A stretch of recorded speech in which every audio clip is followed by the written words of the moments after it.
What's next? What's next? In this module, we'll look at operational guidelines, analyzing ACC information, and optimizing security profiles.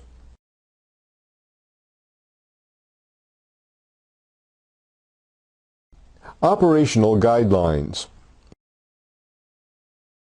There are two basic approaches to deploying application-based policies with AppID technology. Migrate existing policies from your legacy port-based firewall, and start from a clean configuration and build policies from the ground up, either in a previously unprotected network location or as a slow transition from a legacy port-based firewall. The state is meant to be temporary.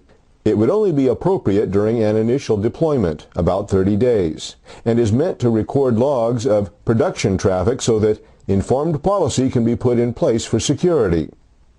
This phase is intended to provide visibility. Features such as decryption and user ID technology should be deployed now.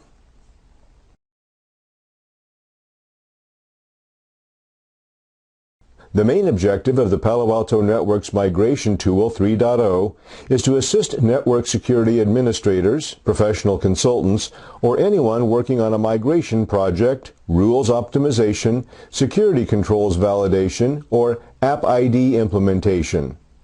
The tool is also intended to help with deployment of these converted or new configurations to devices directly connected to the Palo Alto Networks Migration Tool 3 or by XML files exported as needed. When this conversion is done, you'll be running your new NGFW in production, but with your port-based policy.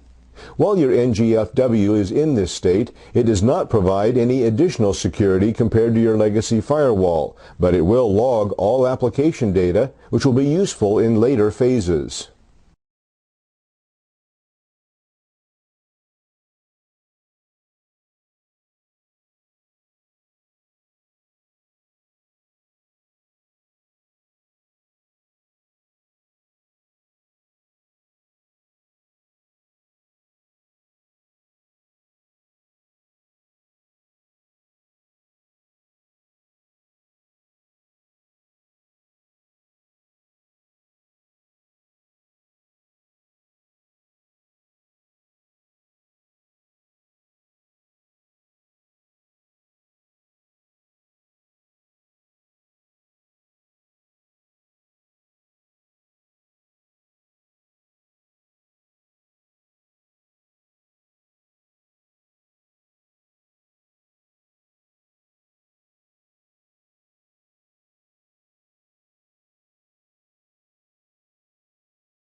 You may be in a position where you want to build your own next-generation security policy rules from the ground up.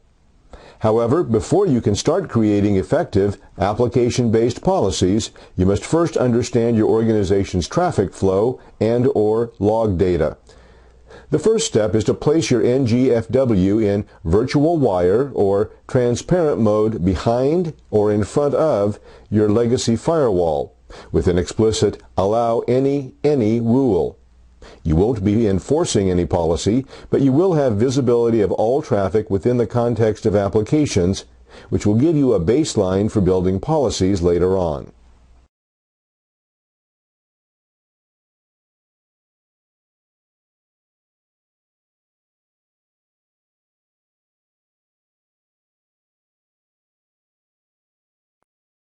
Safety enable applications by making sure that you have properly enabled all legitimate applications, and that you have identified and restricted those that have no business on your network or that pose a danger to it.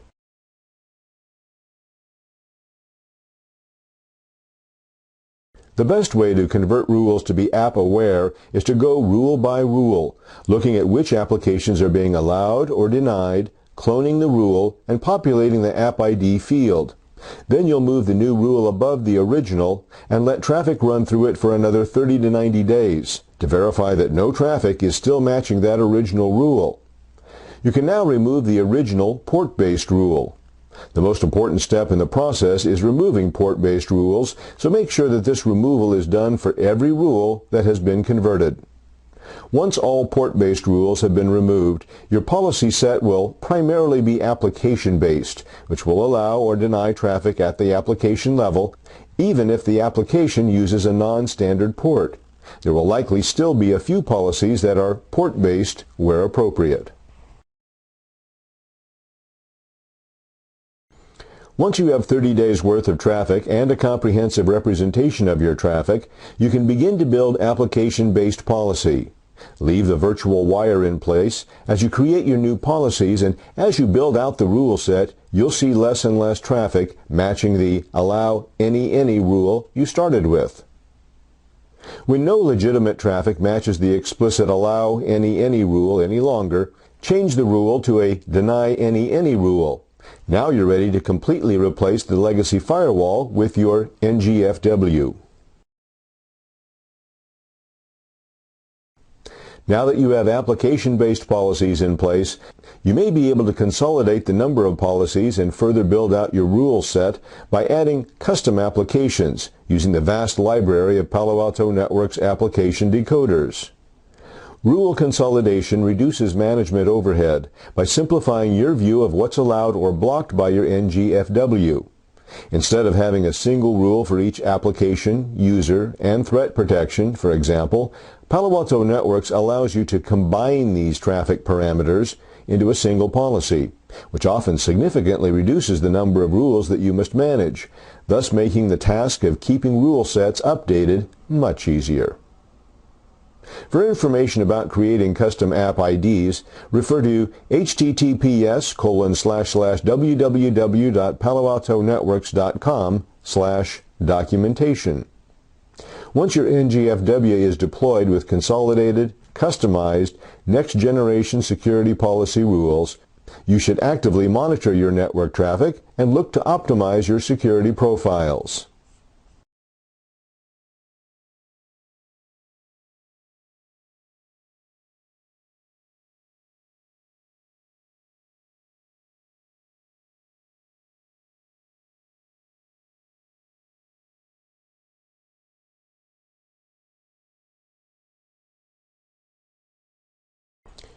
The Application Command Center, or ACC, is an analytical tool that provides actionable intelligence on activity within your network. The ACC uses the firewall logs for graphically depicting traffic trends on your network. The graphical representation allows you to interact with the data and visualize the relationships between events on the network, including network use patterns, traffic patterns, and suspicious activity and anomalies. This visualization allows you to uncover anomalies or find ways to enhance your network security rules. For a personalized view of your network, you can also add a custom tab and include widgets that allow you to focus on the information that is most important to you.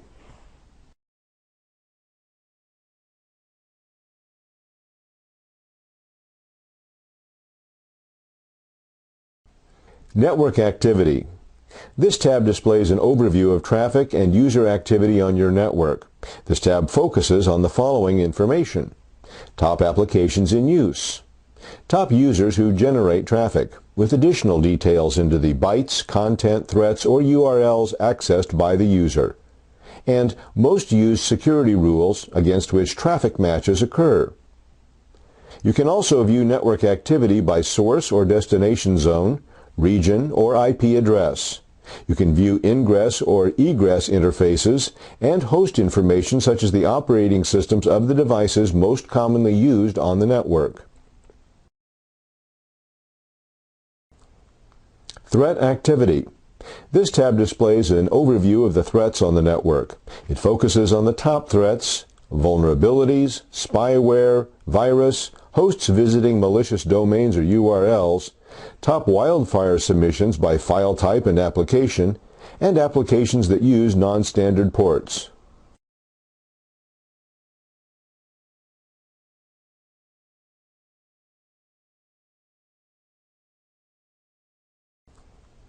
Threat activity. Network activity.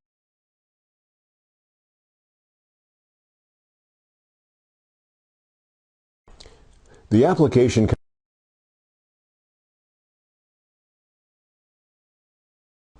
blocked activity. This tab focuses on traffic that was prevented from coming into the network. The widgets in this tab allow you to view activity denied by application name, username, threat name, content, files and data, and the top security rules with a deny action that blocked traffic.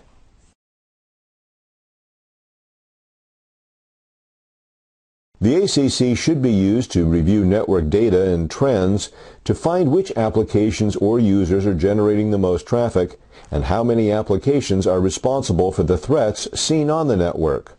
The ACC can help identify which applications and users generated the traffic, determine whether the application was on the default port, and identify which policy rules allowed the traffic into the network. If any threat did come through, the ACC can also determine whether the threat is spreading laterally on the network. Use the conclusions from your investigation to craft goal-oriented policies that can secure users and your network.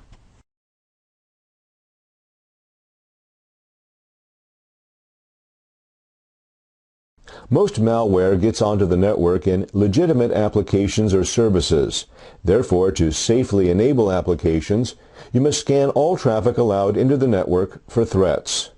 To do this scan, attach security profiles to all security policy rules that allow traffic so that you can detect threats, both known and unknown, in your network traffic. This section presents some recommended settings for each of the security profiles that you should attach to every security policy rule.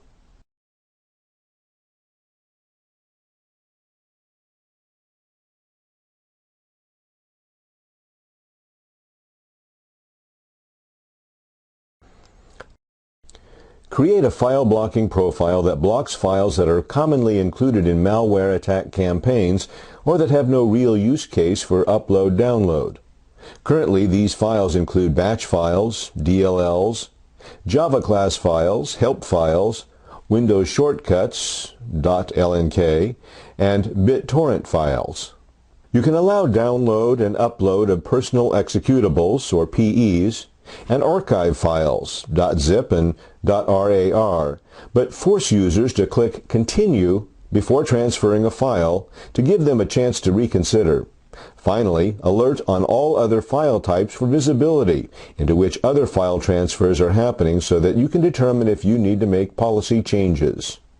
Educate your users that if they are prompted to continue with a file transfer they didn't knowingly initiate, they may be subject to a malicious download.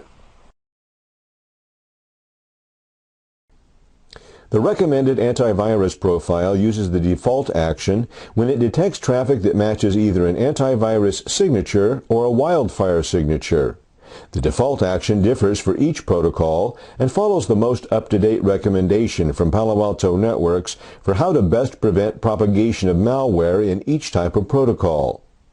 By default, the firewall alerts on viruses found in SMTP traffic.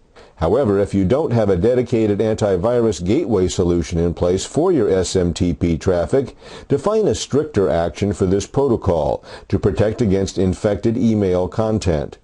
Use the Reset Both action to return a 541 message to the sending SMTP server to prevent it from resending the blocked message.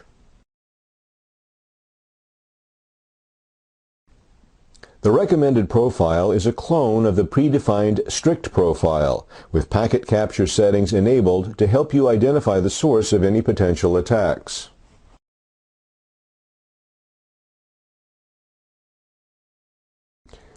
The recommended anti-spyware profile resets the connection when the firewall detects a medium, high, or critical severity threat and blocks or sinkholes any DNS queries for known malicious domains.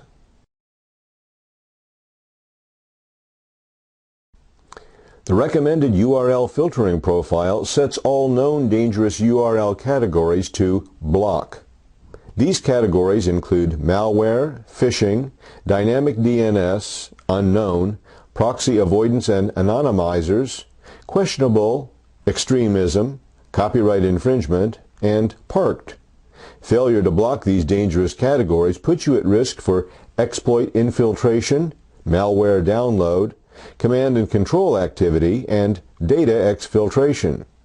If you need to phase in a block policy, set categories to continue and create a custom response page to educate users about your acceptable use policies and alert them to the fact that they are visiting a site that may pose a threat. This process will prepare the way for you to block the categories after a monitoring period.